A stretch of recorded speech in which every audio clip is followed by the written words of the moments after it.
Welcome to Scaling Up, the podcast where we're scaling up on knowledge so we don't scale up our systems. I am this podcast host, Trace Blackmore. And folks, how did you celebrate last week, Industrial Water Week? How cool was that? We had an episode each and every day. People were hashtagging Industrial Water Week IWW20. We were sharing photos. It was awesome. So I know we're all going to be going through scaling up H2O withdrawal for the next couple of weeks because we had an episode each and every day. And folks, I got to tell you, my hat is off to those podcasters out there that do a daily show. That is a lot of work. And because of that, I want to give special thanks to my team here at the Scaling Up H2O podcast. And that, of course, is Lauren, Danielle, and Sean, the unsung heroes of the Scaling Up H2O podcast. Of course, you get to hear me, the host, each and every week. Well, folks, it takes a village to make this podcast, and I just introduced you to my village. Thank you for all you guys do, making sure we always hit our scheduled date of airtime. Not all podcasts can say that. Some podcasts say that they're going to deliver a brand new episode every Friday, and sometimes they miss. I'm not saying that we will never miss, but so far, we have not missed a scheduled air date. So thank you for all that you do behind the scenes. And I mentioned withdrawal before. Folks, I think we're all going through a little bit of withdrawal because we had Industrial Water Week last week. So we all got together each and every day on this podcast. And then the week before that, we had the Association of Water Technologies conference. And it just seems like we had so much stuff going on all at once, and now we're back to the regular day-to-day, and it's so easy for us to feel isolated, especially during a pandemic. And I want everybody to know out there that we are part of a community. We've been celebrating that community for the past 2 weeks. So when it seems like it's lonely out there, when it's just you and your windshield driving from account to account, in between servicing customers, remember, you are part of the Scaling Up Nation, and we understand what it is that you are going through. So know that you are probably listening to the same episode someone else is listening to out there in the water treatment community. You guys are going through the same thing, and seek value in the fact that you are part of a community. And I am proud that we are all part of the Scaling Up Nation. I am proud to be the tribe leader of the Scaling Up Nation. And Nation, I want to thank you for all the things you do so we get to have this podcast called Scaling Up H2O. I think I might have mentioned on this show once or twice that I'm a fan of the book, The 7 Habits of Highly Effective People. Folks, it truly is my favorite book. I read that book for the first time when I was 19. And I think it was one of the biggest gifts somebody ever gave to me because it has truly allowed me to have a philosophy to deal with so many things that have come up in my life and how I've dealt with things and how I've achieved things that I think, the world's biggest fan of the 7 Habits of Highly Effective People.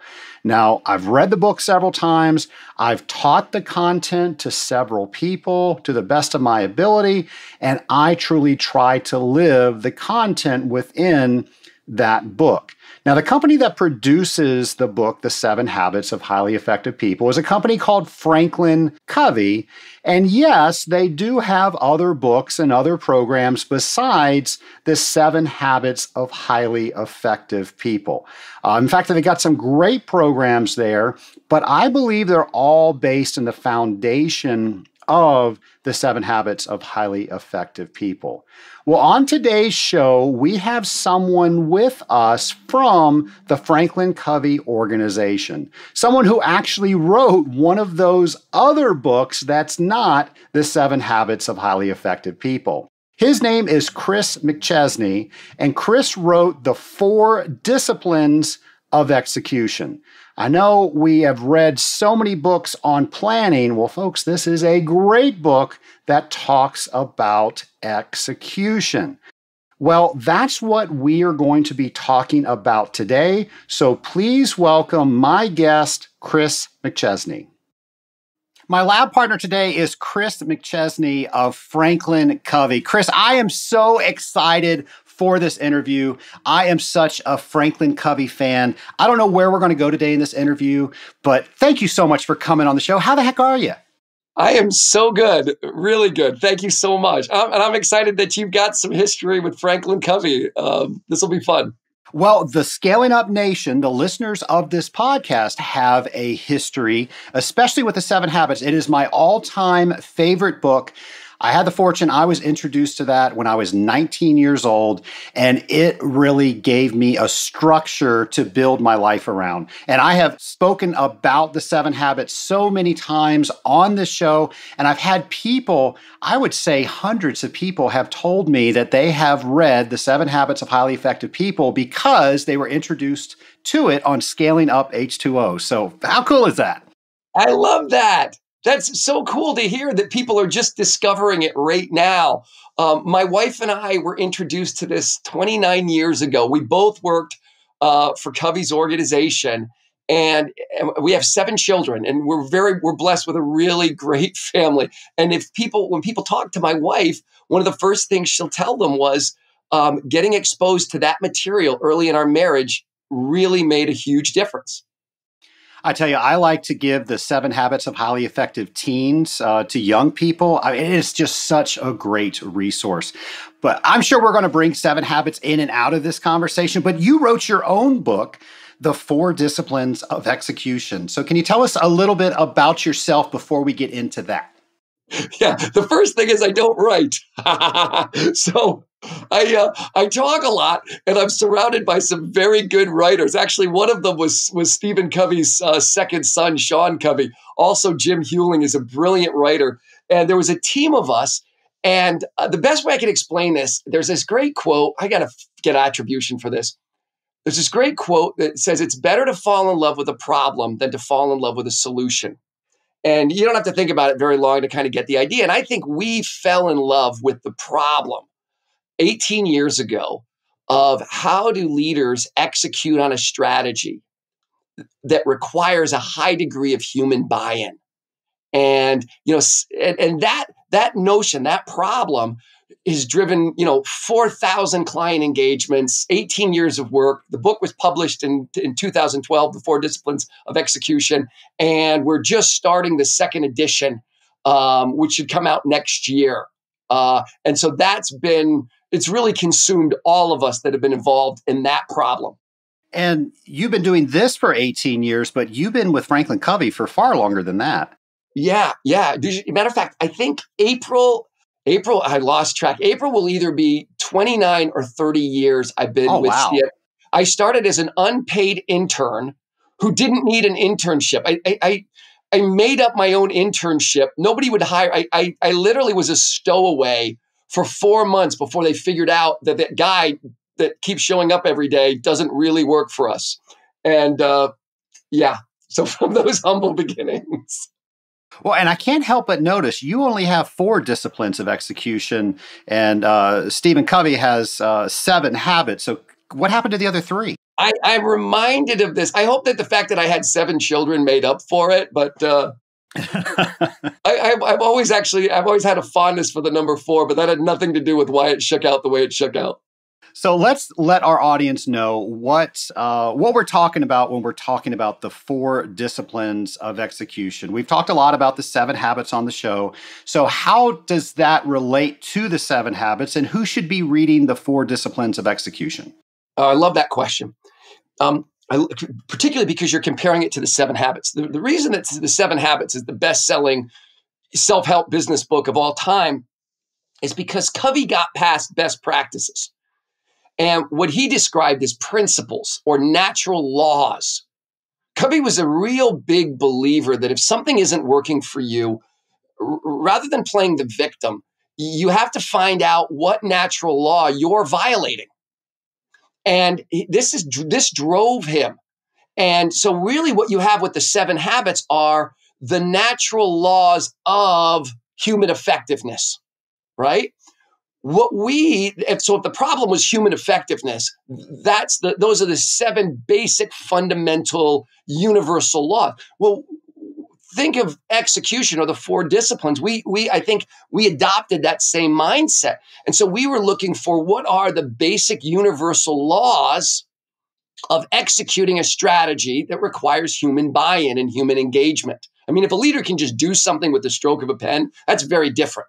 But if it really requires a team, which in our opinion is the essence of leadership, what are the universal laws for that to actually work? And so the disciplines is our best take at how to apply those laws. Like, we didn't invent the principles. We've just done a lot of work on how to apply them. So I'm curious, how do you boil down to all of those human interactions to just 4? What was your research like? How did you do that? It's fascinating. We actually started on the negative. And we started looking at all of the reasons that execution breaks down. And no matter what hypothesis we tested, the answer came back, that's your answer. So the answer is goal clarity. The answer is they don't care. You don't have commitment. The answer is they can't translate it to what they do. I'm saying they, like the front line of the organization. The answer is that you need cross-functional collaboration. Like, we had 12 root cause reasons why execution breaks down. And we just kept spinning. And so you do this long enough, certain things start to float to the surface. And it really wasn't the hard data collecting research that gave us our answer. It was trial and error with clients. And so I'll just say what the 4 principles behind the disciplines are. The principles are focus, leverage, engagement, and accountability. And look, I'm not naive. I know if somebody else had done this work in a parallel universe, they might have come up with a different set, or they might have called them something different. But what we know is they work. Like, if you think about air flight, we've defined air flight around 4 principles: lift, thrust, weight, and drag. And then, the science of aviation is how you apply those principles. And that was a little bit like us. At some point through trial and error, it's those 4 ideas just started to emerge. And then it was about, all right, how do you apply them? And what does it actually look like for a small team, for an organization? And each interaction, each client experiment, it got a little better and a little better and a little better. And there were a lot of mistakes along the way. And that's where we got 4,000 of those. So let's take an example. Let's say you and I are working at a company. We want to launch, let's say, this new product within our company. And we have a team meeting about it. People give their input about the meeting. It seems like everybody's rallied around it. And then the time comes where everybody needs to do their jobs and it just falls apart. What happened there, and what should we be doing? Yeah, so good. Okay, so like 1,000 things went through my brain all at once. A great example setup. So here's the first thing I would tell you. The 4 disciplines of execution is heavy medicine. It's not for everything. So if you look at this and you say, hey, this product's going to launch, no problem. Teams are on board. We got what we need. That's not what you use this for. It's funny. In healthcare, they talk about 4 disciplines. We do a lot with hospitals, and they refer to 4 disciplines as taking an issue to the intensive care unit. But if you look at this and you recognize, A, it's really important that this product launches. We got a lot riding on this. This is going to impact the direction of the organization. And B, I don't think it's going to happen the way it needs to happen if we don't do something real different than what we normally do. Right? And you'd be surprised how often those 2 ideas intersect, right? It's got to happen, and I don't think it's gonna. Like, that's when okay, that treatment. First of all, anything you can buy, like stroke of the pen or mandate, and you're pretty confident it's going to happen, just do that. Write the check. So the first thing we'd have you think about, as far as, okay, now we got to actually do something, is to translate the work into the form of a target, a finish line statement. So is there something that represents success for this product launch? Is it just the project itself? Is it just getting it out? And if so, what's the criteria for success look like? Or is there an actual tangible result that we need to see new product revenue above 15% by the end of next fiscal year? But whatever it is, don't begin work on the assumption that we all know where we're going. And so discipline one's called focus on the wildly important. And it's not only about narrowing your focus. I think people get that part, but it's also a little like the way a camera focuses, brings something into focus. And that's what the idea of a target. And we're very specific that this target should have a starting line, a finish line, and a deadline. We are going to go from 7% to 15%, new product development revenue by the end of the fiscal year. Boom. Well, this sounds a lot to me like begin with the end in mind. Habit 2. If we can create where we're going and what it looks like when we get there, then now we know what the journey needs to be. Am I getting the right idea? The Stephen Covey you met and I had breakfast last year. And what we talked about was the overlap between the four disciplines and the first 3 habits of the 7 habits. And how the 4 disciplines really sort of became a way for organizations to practice habits 1, 2, and 3. So you see a huge overlap between principles. I think you're absolutely spot on.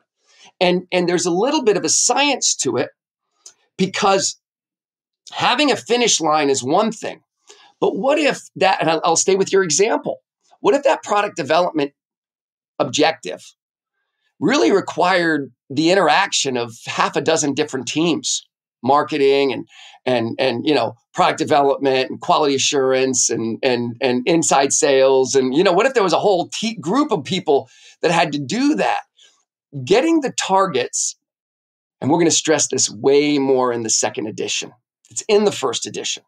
But getting the targets as close to the work as possible is really critical. The adage that we use is we borrowed from NASA in 1961. What are the fewest battles necessary to win the war? Right? Not what's everything that's got to happen. Like anybody can make an exhaustive list, but can we get this idea, this new product revenue success down to the fewest critical battles? And maybe those battles drop right into those sub teams, or maybe they don't. Maybe those battles are still above the functional level. And once defined, then the sub teams start lining up to the battles. For instance, in NASA, the war, you could say or we call them wildly important goals or WIGs, right? That target, the big WIG was man on the moon by the end of the decade and return them safely home. The battles were navigation, propulsion, and life support. And they had starting line, finish line deadlines on navigation, propulsion. We got to get to 25,000 miles an hour, right? And life support, right? Right now we've got to be able to keep a human being alive in space for X number of days. Okay. Then with the battles defined and leadership really going, yeah, that's it. Like if we can win those battles, like I think we can do this. Would you say that most of our issues are not necessarily execution issues, but it's the fact that we didn't clearly define those goals in the beginning? Wow. Let me say this. A little bit of semantics wrapped up in that answer around what you'd say is execution. Short answer would be yes. And I had a chance to look at a good friend's, a CEO's track record. And he was asking me for input. And he had basically put failures on the left side of a piece of paper and big wins on the right over 20-year tenure as a CEO. And I didn't say it to him, but something jumped off the page. All the failures really were concepts, really compelling arguments for things the organization ought to do, but they'd never been translated into specific finish line targets.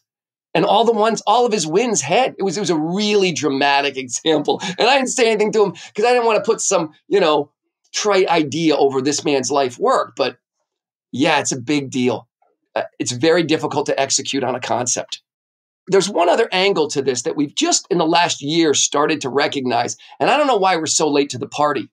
But when you take a big objective, when you translate things to a target, and then you break those targets down, you're not planning. You might think you are, but it's not the same. Planning is when you start saying who's going to do what. We're going to need one of these, and we're going to need by this time, and we're going to need one of those. And at first you might say, well, isn't that the same thing as a battle? But not really.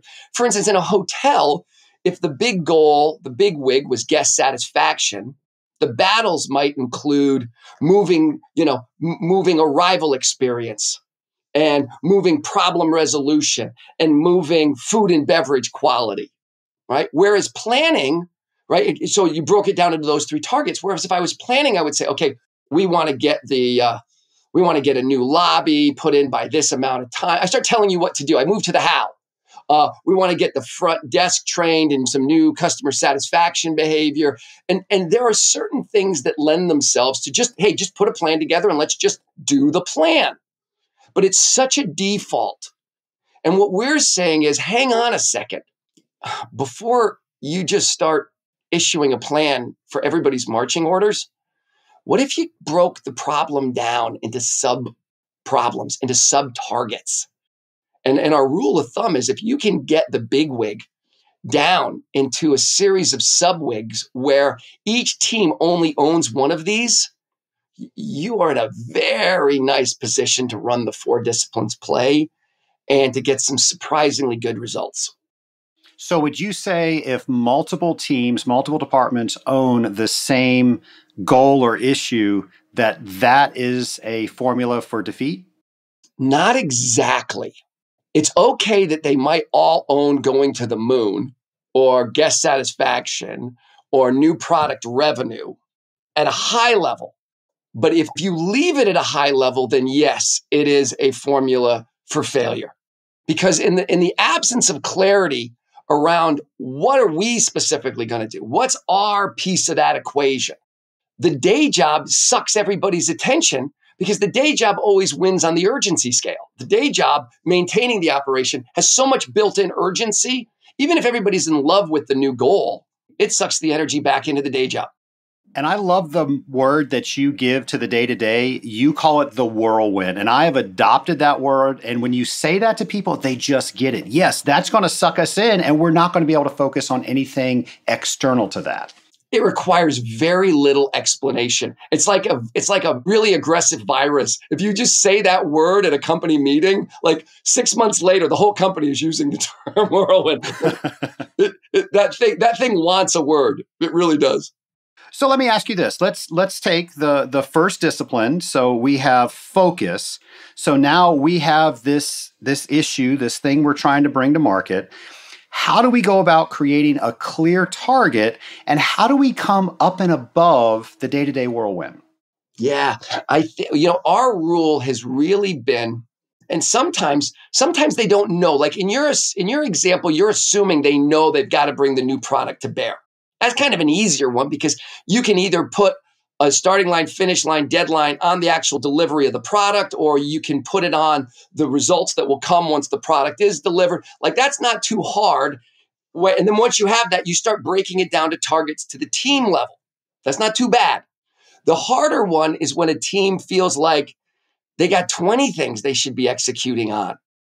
Well, let's do this. Let's say, because I love your example about NASA. And I took Franklin Covey's project management program, and that was the example that they used. And they started out with Kennedy's speech that we will do this by this date. So let's use that. Let's restart that with the example.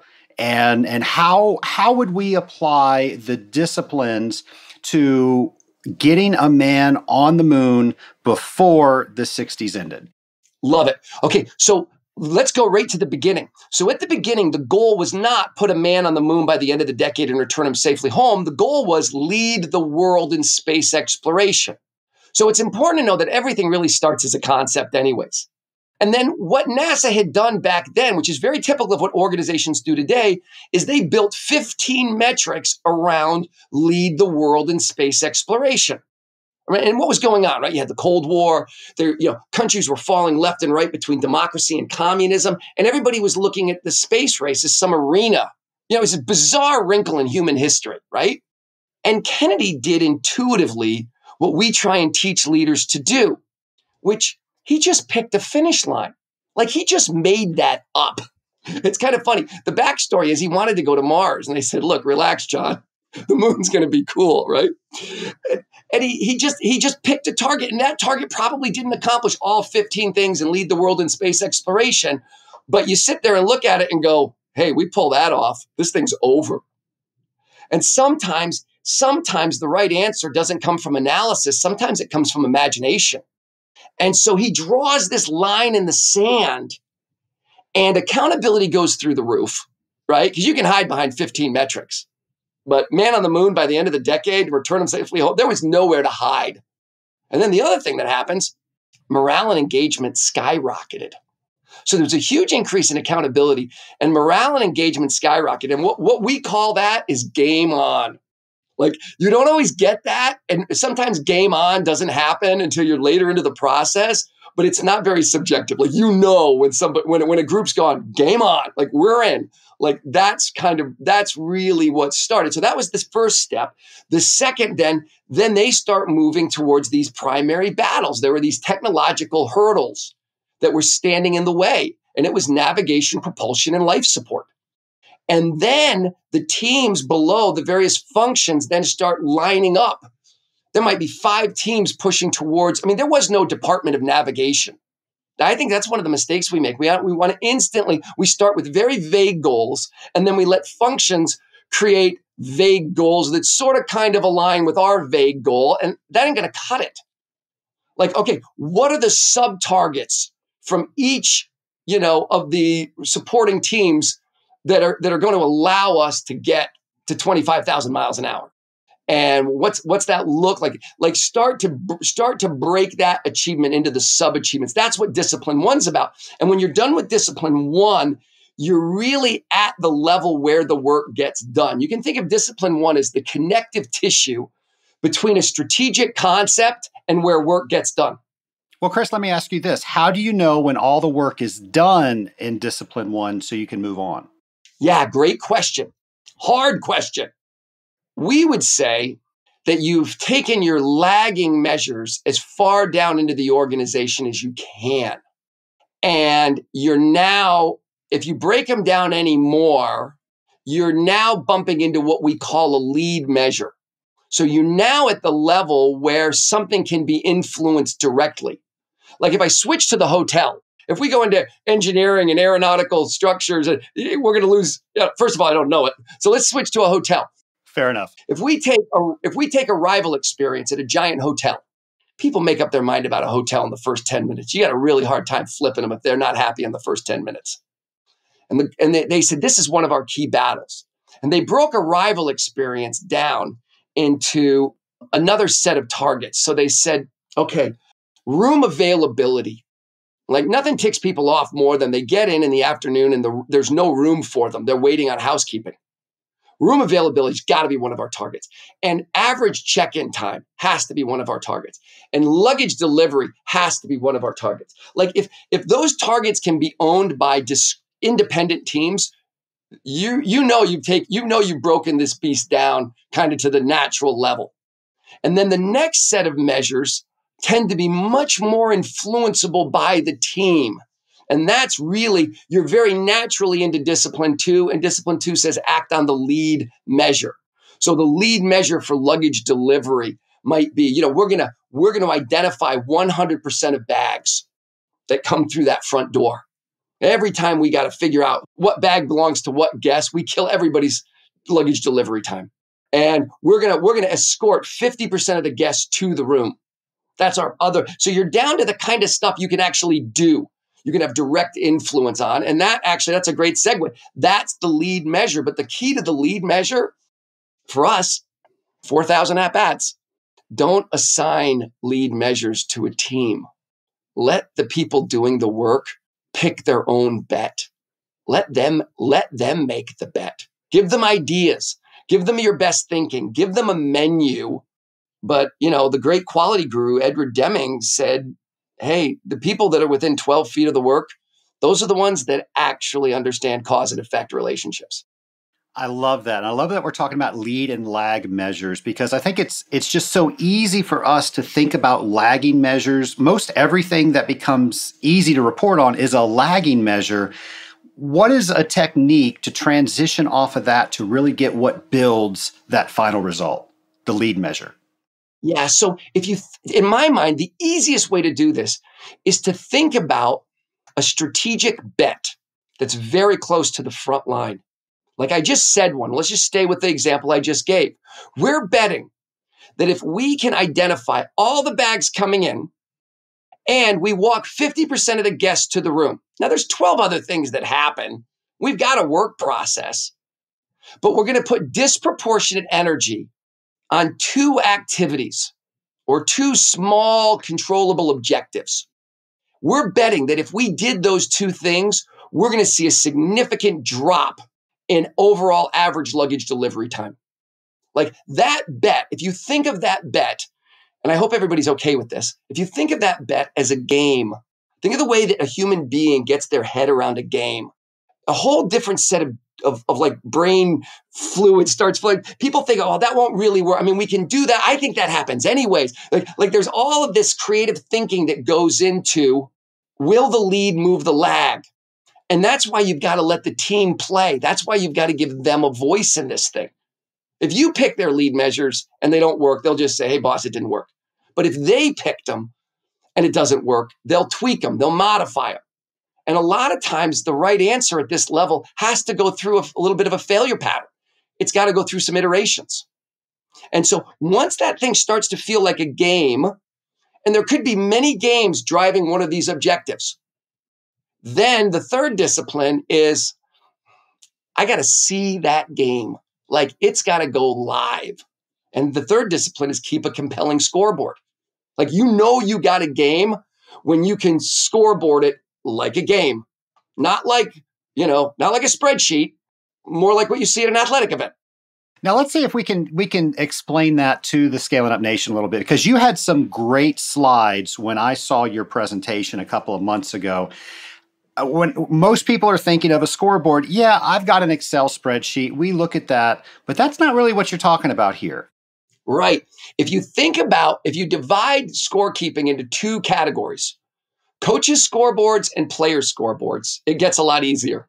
Like at halftime at a basketball game, every coach gets handed a report. And on that report is how many times did we get our hands on the other team? How many turnovers were there? What's our ratio of, assists to, missed shots, whatever. And they need that data, and leaders need that kind of data to make business decisions. And that's not the kind of scoreboard we're talking about. What we're talking about has a lead and a lag, shots on goal, goals. Like that stuff's up in front of it. Like the players can see that at all times. Down and distance, score. If someone is really bored with football as a whole, they might not like football, or they don't understand down and distance. 3rd and 5, 2nd and 2. Like that's the lead measure of football, is getting first downs. The lag is the score. And the networks know this. Like the networks will show you that. Can I visually see the bet?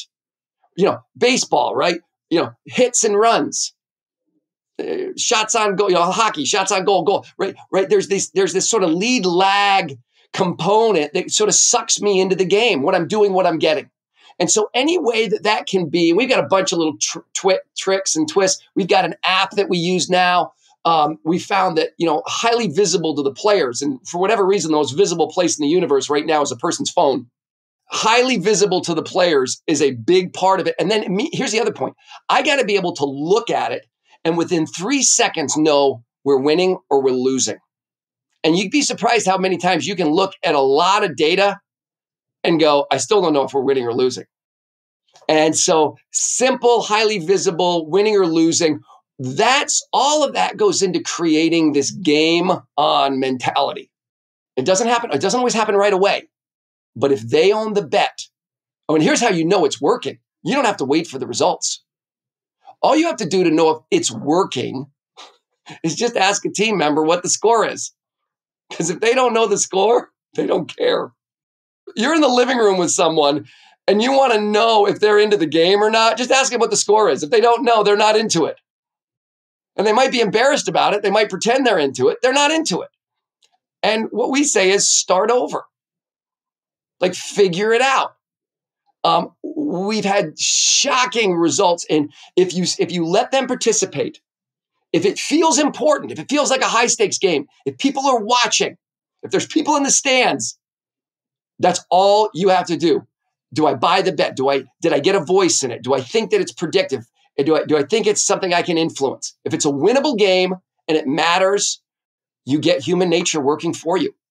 Well, let me ask, as a leader, you're trying to do all these things. You're trying to put all of this together with the team. How do you know you've gotten it right so you can try to avoid a failure? How do you know that you've gotten everybody involved? They are the right lead metrics. They're getting the right buy-in so they can report up to it and they feel good about that. How do you know all those things? I'm so glad you said this because I want to take a step back. What we're talking about, folks, is not a new way to run your business. 80% of the work that will please, if you don't hear anything else, hear this. 80% of the work that has to happen in your teams and in your organizations should not change at all with the adoption of this approach. If you think of it in three categories, if you put, as a leader, if you had three categories, and one category was everything you could do because you're the boss. We call it stroke of the pen, boss stuff. I'm going to buy this. I'm going to hire her. We're going to outsource this. We're going to change that. So you got boss stuff, stroke of the pen. Then you have another category, which is whirlwind, or in this context, life support. Think KPIs. It's everything we do every day to sustain the vital signs of the institution, right? Keep the doors open. And it's your existing processes and a lot of firefighting just to keep you alive. Just those two categories right there, that's going to eat 80%. And if you ask the people, they're going to say more like 100%, but it ain't, it's 80. You can steal from it. And then the third category is something that requires us to do something different. Like as a leader, I cannot get at this result with my checkbook. I can't. It's resistant to direct management influence. I can't push it. I got to pull it. And that's where so you use this as a treatment. And the reason I wanted to say this is I wanted people contextually not to try and put their whole operation in these 4 disciplines. You don't need that. What you need to put in the 4 disciplines is the key bottleneck. Like, what's the thing, if the genie was only given out one wish, what's the thing? Oh, if I had this, we could do so many other things. That is when this methodology really works. Like for that front end team, like it was luggage delivery or it was room availability. That for that group, this is the one thing that's holding us back. We attack the bottleneck. So having that context, first of all, really helps leaders get this right. You try and eat your whole operation with 4 disciplines, you kill it. And then it might not work right away. Like sometimes the bet is something will work. We just have to focus on it and do it. And that's a type. The other type feels more like trial and error. And that's really okay. Like we don't know if the lead measure of tagging all the bags, identifying all the bags and walking that, we don't know that that's going to reduce, but we think we're going to try it. And they got to know, you know what, in this little space, in this little sandbox, it's okay to be wrong as long as you're adapting and you're trying something new. And so the spirit of this is, and it's working if they're engaged, if they're working the problem. And that takes us to the 4th discipline. And the 4th discipline is if that team's meeting every week and every member of that team is saying, all right, here's the 1 or 2 things I'm going to do this week. You know what? I'm going to get us new tags for all of those bags. Marty's new on second shift in the morning. I'm going to walk with Marty for 2 hours, make sure he's got this thing down. Second shift, Mary has been killing it. I'm going to acknowledge Mary with the rest of the team and give her a gift certificate. Anything I can do to help the bet. I'm going to make every member of the team is going to make some commitment every week to double down on the bet.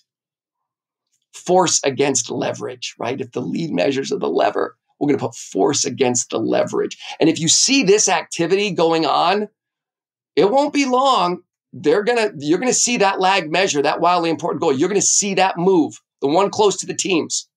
All right. So let me stop. So other questions about that? Well, I've got so many questions. I don't know where to begin. I think the one that's forefront in my mind is we're learning through this entire exercise. We only know what we know right now. And as we go through it, we're going to learn new things about how we do things. So how do we take those lessons and now apply those so we're making the plan even better? I think the first thing is take a lot of pressure off yourself, right? If you apply this approach to just one thing per team, that lowers the pressure. I also like thinking about how a human being learns a board game or a card game. Like nobody's very good the first round. And someone tries to explain the rules to you. Eventually you say, just start. I'll jump in. Have you ever done that? You're like, I hear you. I'm sure you're being very clear. I got to see it in action. Absolutely. Know exactly what you're talking about. You know exactly what I mean. And sometimes once they see it in action, about a month into it, they'll go, all right, we know what to do with this. It's not about walking the guest to the room. It's what it is it's about getting their profile right. Or, and they'll change the bet once they get the game. And so here's what I say. I really like this idea. I think everyone's blood pressure, if you're trying to figure this out, everyone's blood pressure will lower when I say this. Intent counts more than technique. Not in engineering, not in the sciences, but with people, it totally does. And so here's the idea. If my intent is just on two things, I'll get most of the technique right. But if my intent's wrong, all the technique in the world's not going to help you. Here's the intent that we want leaders to have when they do this. A winnable game that's high stakes.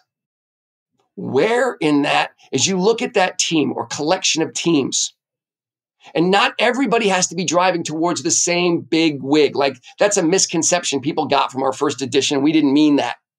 But how do you want to spend that discretionary 20% of the energy?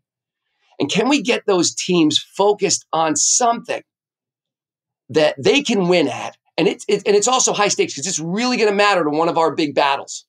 We got to have that win. And they feel like they got to come through for us. Like if you just did that and you threw out the 4 disciplines, my guess is you'd do a lot of the stuff we're recommending just on your own if all you were trying to do was create a high stakes, winnable game around one part of that team's function that's going to drive strategy. There's no doubt about it. We, as water treaters, have our own special language. That language is demonstrated in our new very own line of water treatment specific t-shirts and accessories. Go to scalinguph2o.com/shop to get yours today. When you look at the 4 disciplines, focus, leverage, engagement, accountability, it seems simple. Obviously, it's not, with all the things that you're letting us know about and all the things that you're finding through your experience of 18 years. A question I have for you is, what is the most common stumbling point when people are trying to go through this? So how can we help people that are doing this the first time? Yeah, I love that question. And if I could just add, I know you love Stephen R. Covey and 7 Habits. And I heard Covey say once about the 7 habits that you could learn the 7 habits in a few minutes and you could spend your lifetime trying to master them. And I think that's really been true for what we've seen of our clients. They've been able to put this into place really quickly. And yet some of them, after 10 years, feel like we're just getting good at this. So it's got part of that flavor to it. If I were to say stumbling blocks, and this is a huge topic of conversation for us right now as we're working on the 2nd edition of the book, people instantly resonate with, like you did, with lead and lag measures, right? And they love the idea that we're going to put energy against a predictive metric. And we're not just going to spend all of our time looking at lag measures. Here's the biggest mistake. They don't break the lag measure down into small enough lag measures before switching to lead measures. Probably our fault for not emphasizing it enough in the first edition. In other words, I don't want to apply, if you think war wig and battle wigs, you don't have to use military terms. I mean, it just works with the NASA story, but primary wig and sub wigs and then team wigs, right? If you fail to do that, and by the way, this is the discipline. Discipline one's the one everybody wants to skip because everybody goes, oh, well, we know what our goals are. So we know our lag measures. What are our lead measures? You're already done. It's already over. I can tell you 8 reasons why you're going to fail right now. You got to go back to discipline 1 and you got to say, look, most metrics are going to live in the whirlwind. Those are KPIs. And we've got processes. We're not going to apply the lead measure treatment to those. But on the ones we are going to go after, we're going to break those down into the smallest achievable lag measures at the team level before we start applying lead measures. So we're not putting a lever against a gigantic boulder. We're putting it against, right, a smaller boulder, a manageable boulder that still is meaningful. So I hope that, I know I'm talking in metaphors and I really apologize, but I hope that makes sense because that is definitely public enemy number 1 for applying this methodology. Let's just go back to the hotel example. And by the way, sorry for the hotel thing, but we've just found that hotels are like the Rosetta Stone of case studies. Like you don't need any backstory. Everybody knows how they work. So if the big boulder was guest satisfaction, I got to break in a small hotel. I might just break that down to arrival experience and food and beverage quality, and I'm done. And room cleanliness. But in a big hotel, I got to break that down into arrival experience, which now encompasses 5 teams, and food and beverage quality, which encompasses 14 restaurants, and problem resolution, which gets all your other support organizations, right? And so to move that boulder, I got to break it down another whole level. And so now we're down to the front desk team, trying to get rooms available, and the bellmen that are trying to reduce luggage delivery time. Like it always breaks down to these little operational milestones. And if I don't do the discipline of breaking it down, and you just said, hey, Trace, what's your lag measure? And you said, guest satisfaction, boss. And I'm like, right on. That's what we want everybody to know, which is so typical, right? And then I said, what's your lead measure? Like that sounds like an intelligent question. But there's no lead measure for you, Trace, that moves guest satisfaction for a hotel that has 1,800 rooms. Like it doesn't exist. That boulder's bigger than a house. There's no lever you're going to use. We got to get you to where you can see that your lever is going to move a piece of that rock. That scaling the process and not applying it to everything is the best way to get traction with this methodology. Discipline 4 is accountability. And I know when you say you're going to hold somebody accountable, that has a sting, that has a negative connotation. How do we take accountability and make it a positive thing? Because we have to have it or we're not going to get where we need to be. You're asking my favorite question around Discipline 4. Accountability absolutely has a bad rep because we apply it to a bunch of stuff where it doesn't belong. The short answer is we pull instead of push. So instead of me, and part of the day job, part of what we do every day, I may have to be telling people what to do in various ways and assigning people to do stuff and planning and doing all that. All that's got to go on. But in this one little space, in the intensive care unit of 4DX, I'm not going to tell, I'm going to ask. Trace, in addition to everything that you're doing this week, which I know is massive, what's the 1 or 2 commitments you could make that would have the biggest impact on this scoreboard this week? And you report, and next week when you report, you say, not against stuff you told me to do, Chris, against stuff I said I would do. That's a different kind of accountability. That's the first part. Second part is if the team owns the goal, not just the leader, and if the team came up with the lead measures, and if your other team members are kind of bought into what this is, you will not miss a commitment. Like peer accountability has a profound effect on behavior. Like we were shocked at how much stronger peer accountability is than boss accountability. And then here's the final one. As a boss, you have got to see in my eyes that I care about this. If somebody misses a commitment, I don't ever want to be rude. I don't ever want to be mean. I don't ever want to be degrading. There could be great reasons that somebody missed a commitment. but we're going to talk about it. Super nice. Hey, Trace, if you get yourself in a situation like that where you know you're going to miss one of your commitments, would you call me and I'll help? Like, that's so nice. But everybody's getting the message. Okay, this stuff matters to Chris. Like, if we say something, we got to do it. Like, I can be so nice. Good leadership, good parenting has love, but it also has high expectations. And what we found was, based on how you set that, it will either feel like a high stakes game or a low stakes game. Nobody likes low stakes games. Nobody likes preseason football. Even that, I'm a diehard football fan. I can't wait for baseball to be over and for football to start. And then I watch my first preseason game, and 5 minutes in, I'm like, I can't watch this because it doesn't matter.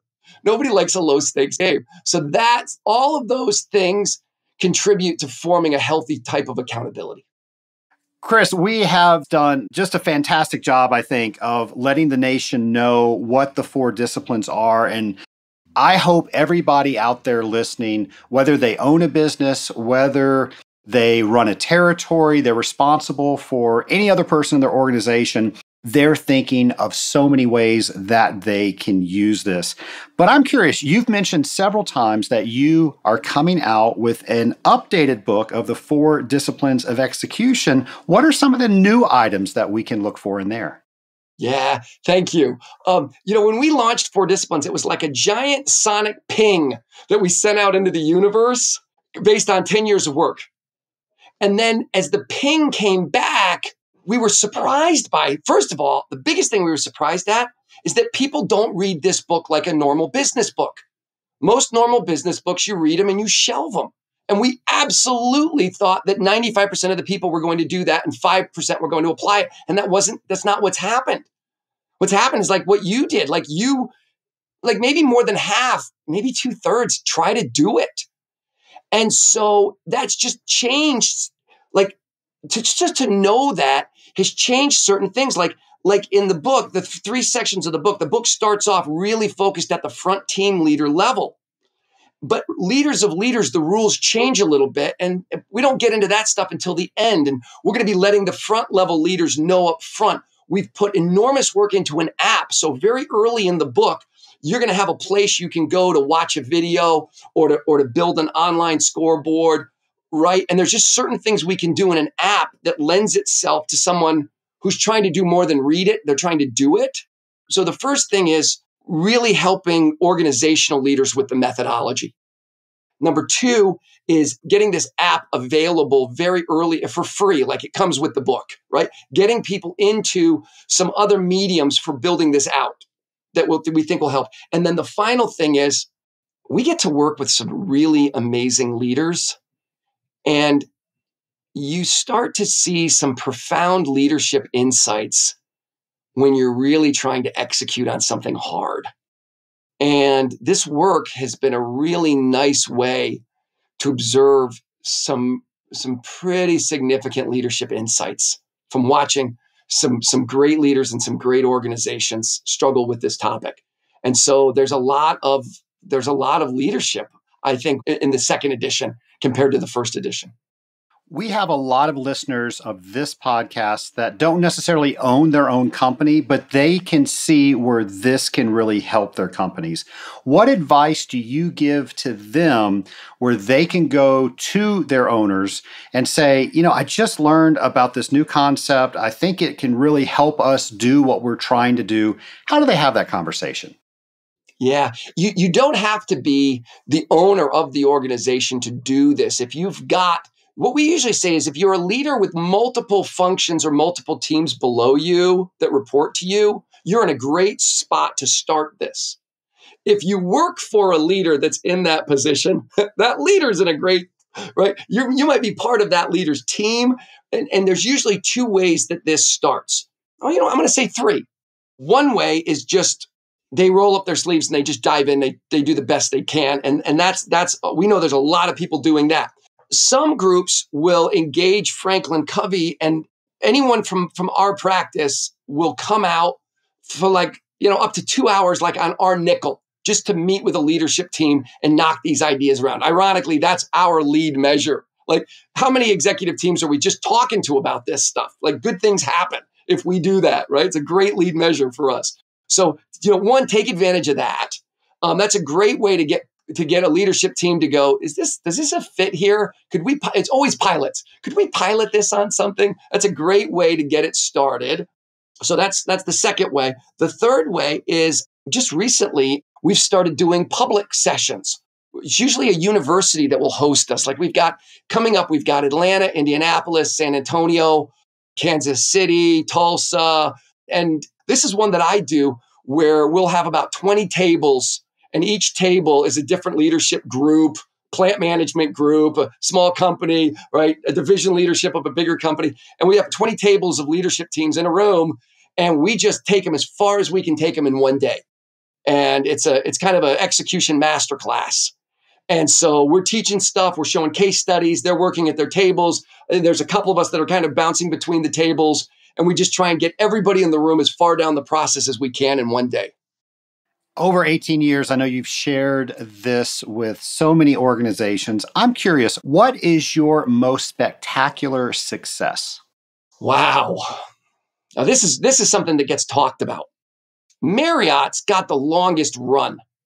The number 2 leader at Marriott, Dave Grisson, banked an enormous amount of energy 11 years ago on this methodology and has improved Marriott guest satisfaction every single year. Not the franchise side. Half of the Marriotts are managed by Marriott. The other half are franchise. Just on the managed side, he has continued to move a really key target for 11 years. That's a big one, but it's. I'll tell you the one that means the most to me was actually in the public sector. BJ Walker, who we feature in the book, she used this methodology to go after repeat cases of child abuse. And she reduced the number of repeat cases. There's almost nothing anybody can do about initial cases, but it shouldn't happen again. She reduced repeat cases of child abuse by 60% across the entire state of Georgia. And she's one of these leaders. She's done great stuff in Illinois since Georgia. She's now in Florida. And she just goes after, this is the methodology she uses. And she just goes after big, big issues with this approach. And so, yeah, I'd have to say that's my favorite one to be associated with. That's huge. Well, now let's say somebody just joined the podcast right here at this very moment. What's the one thing you want to make sure everybody gets out of this conversation? Sometimes the most strategic thing to go after isn't your big number. It's not EBITDA. It's not, revenue. It's that smaller, really key strategic objective, right? Can we get our first year business developers to pay for themselves? Can we reduce client turnover? Don't be afraid to put disproportionate amounts of energy against very tactical wins. Well, Chris, I've had a lot of fun with this. I actually want to have you back and talk about some other topics, maybe getting everybody organized and some things like that. But before we do that, I do have some lightning round questions for you. Now, the point values are doubles, so are you ready? High stakes game, brother. Here we go.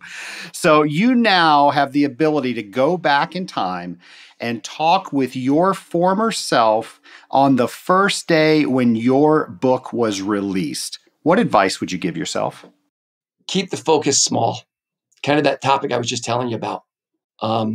Don't lead people towards going too big too early. It's more important to start getting wins. What are the last few books that you've read? I went back and read Built to Last, which was Jim Collins's first book. And I just absolutely love it. Before that, if anybody's read The Lean Startup by Eric Ries, I think it's a horribly named book, and it's a brilliant book around trial and error on the front end of a product launch. Is excellent. And then on the fiction side, my kids have me into this book called The Way of the Kings, which is just blowing my mind. So when my brain cannot handle any more execution, that's a great book that I'm into right now. That's a fun question. So Hollywood listens to Scaling Up H2O all the time. So they're going to figure out that they need to make a movie about Chris McChesney. So when they do that, who plays you? Oh, Jeff Goldblum. That one's easy. I love it. Yeah, you know what? A slightly younger Jeff Goldblum, maybe like from The Big Chill. Like that's the first time I knew. Okay, not from whatever the commercials are that he's doing now. When I watched The Big Chill as a teenager, I knew I had a celebrity doppelganger, and it wasn't flattering at all, by the way. That's awesome. All right, one final question. You now have the ability to speak with anyone throughout history. Who would it be with and why? Oh, brilliant question. My brain is just locked up. I was thinking about something like this. I was telling you about that podcast, Hardcore History. I think a founding father, like maybe Madison, and really try and understand how much they really knew and how much maybe they just got lucky. But like the method behind the madness, like did they really have all the insights that we give them credit for? It would be fascinating to me, and I would love to show one of those founding fathers what this nation actually turned into. Well, it would be fantastic. Chris, this has been fantastic. As I mentioned before, we're definitely going to get you to come back. You are a wealth of knowledge, and I want you to pour all that knowledge all over the Scaling Up Nation. But I sincerely want to thank you for coming on Scaling Up H2O. It's absolutely been my honor, and you've been asking great questions. Nation, I know I learned a lot today. I'm sure you learned a lot today. And I know many of you are thinking, I want to read this book, but you're driving. So don't take any notes. We have all this written down for you in the show notes page. In fact, if you go to scalinguph2o.com/4DX, that's the number 4, D as in dog, X as in X-ray, it will send you straight to an affiliate link on Amazon so you can get this book. If you're driving and you're worried about forgetting that, don't worry about it. You can go straight to the show notes page and you can click on the link. And I know you're going to want to read this book. It is a helpful book.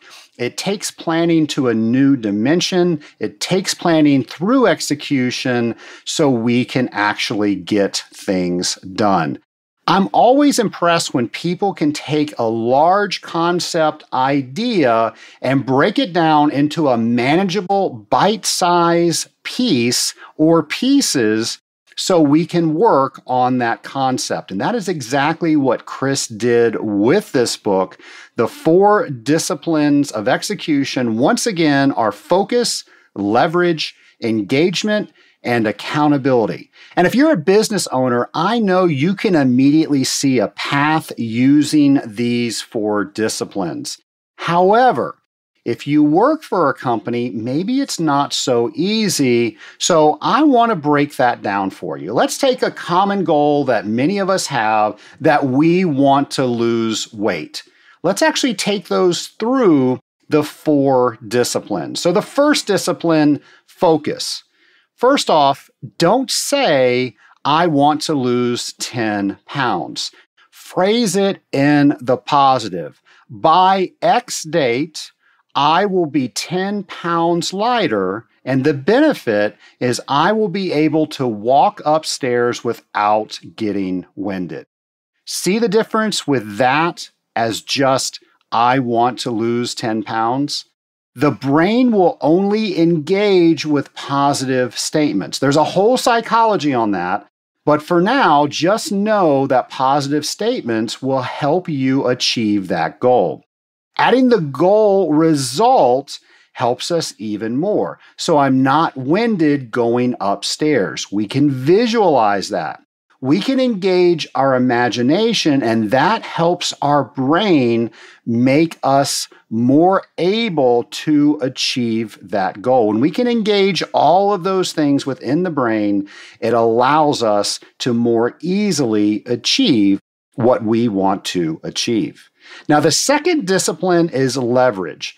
Obviously, we have certain habits that got us 10 pounds overweight. If we do not acknowledge that, we're not going to be able to achieve that goal.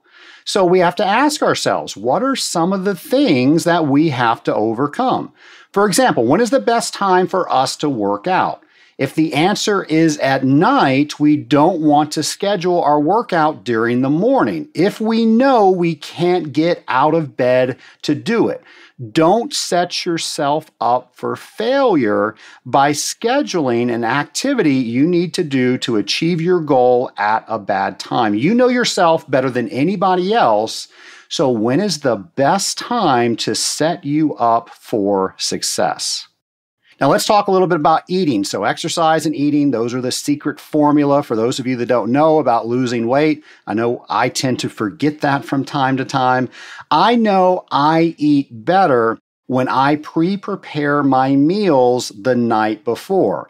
Otherwise, I'm out going from account to account, talking with people, making phone calls, and now I've got to make a quick decision on how do I satisfy the fact that I am hungry. And normally those quick, on-demand decisions are not great decisions. We pull through a drive-through somewhere, and that's probably why we are overweight.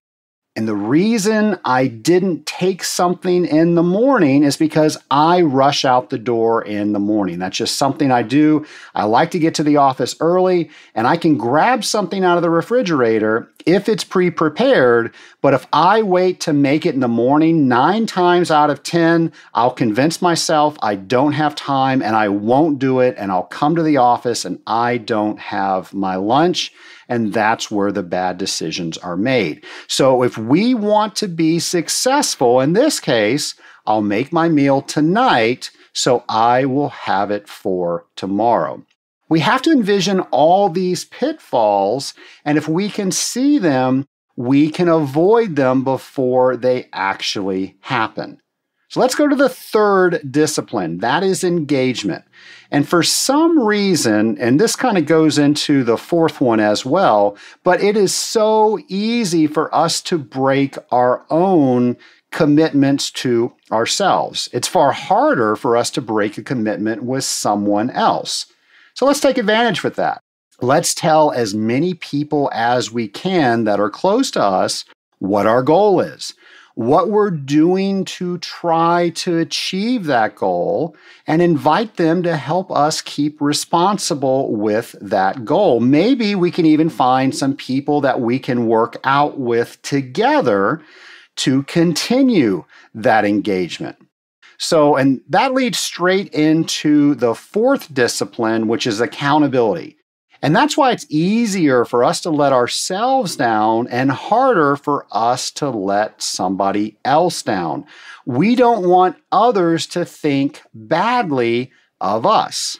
We can use that for our advantage. There's scripture that talks about bringing issues out into the light because then it doesn't have power over us, and then we can have others help us with that issue.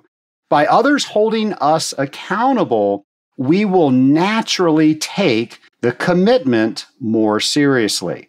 So maybe the person we're working out with is our accountability partner, and we report to each other what we ate the day before, what pitfalls we're finding, how we're trying to overcome them. We're logging our workouts together. We're encouraging each other to the next level through our workouts. Folks, it's so much more fun when we're doing something with other people.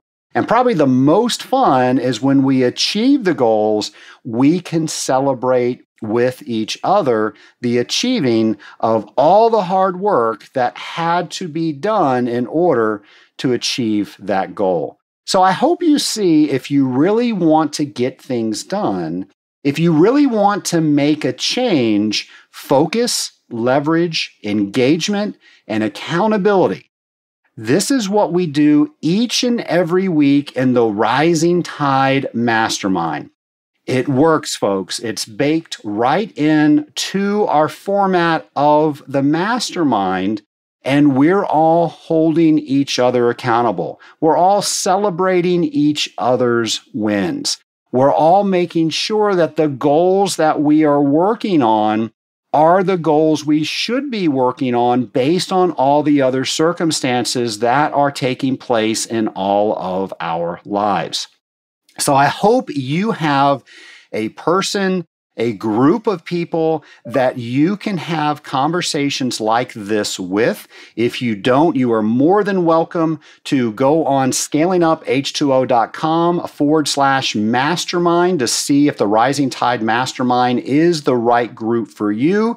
If it's not, that's okay. But folks, as you've heard me say dozens of times, life is not made to do it alone. And when you do it with people that understand the issues that you have, that is a group that can better help you. So I really hope you enjoyed today's episode. I hope you can see where the 4 disciplines, focus, leverage, engagement, and accountability will help you achieve the goal that you are trying to achieve. Remember, don't just plan it, execute it. Tune in next week for another brand new episode of Scaling Up H2O. In the meantime, stay safe out there, and I will see you next week, folks.